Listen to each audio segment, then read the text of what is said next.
भागवत गीता के 5 मूलभूत विषयों में से इसकी स्थापना की गई है कि भगवान अथवा ब्रह्म या परमात्मा अथवा परम नियंता अब जो चाहे कह ले सबसे श्रेष्ठ है। जीव गुण में परम नियंता के ही समान है। उदाहरणतः जैसा कि भागवत गीता के विभिन्न अध्यायों में बताया जाएगा, भगवान भौतिक प्रकृति के समस्त कार्यों के ऊपर नियंत्रण रखते हैं। जैसा कि भगवान श्री कृष्ण कहते हैं कि मध्याय श्रेण प्रकृतिया सूर्यते सचराचरम, इसका अर्थ भौतिक प्रकृति मेरे निर्देशन में कार्य करती है।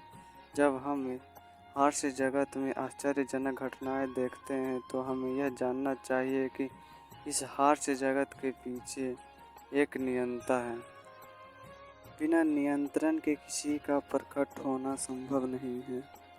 नियंता को ना मानना बचपना है। उदाहरणतः एक बालक सोच सकता है कि श्वेत चलित यान की अभियांत्रिक व्यवस्था से परिचित होता है।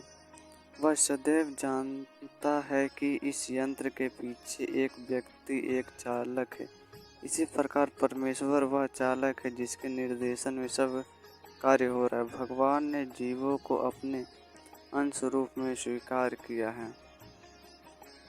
वह, जैसा कि अगले अध्याय में देखेंगे, सोने का एक कण भी सोना होता है, समुद्र के जल की बूंद भी खारी होती है। इसी प्रकार हम जीव भी परम नियंता ईश्वर या भगवान श्री कृष्ण के अंश होने के कारण मात्रा में परमेश्वर के सभी गुणों से युक्त होते हैं, क्योंकि हम सूक्ष्म ईश्वर या अधीनस्थ ईश्वर हैं।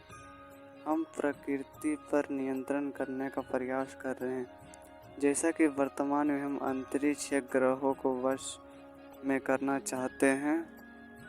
और हमें नियंत्रण रखने की यह प्रवृत्ति इसलिए है क्योंकि यह कृष्ण में भी है।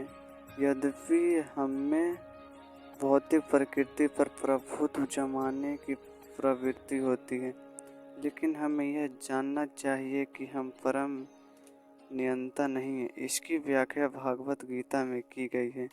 तो आज के लिए इतना ही। तो मिलेंगे अब कल।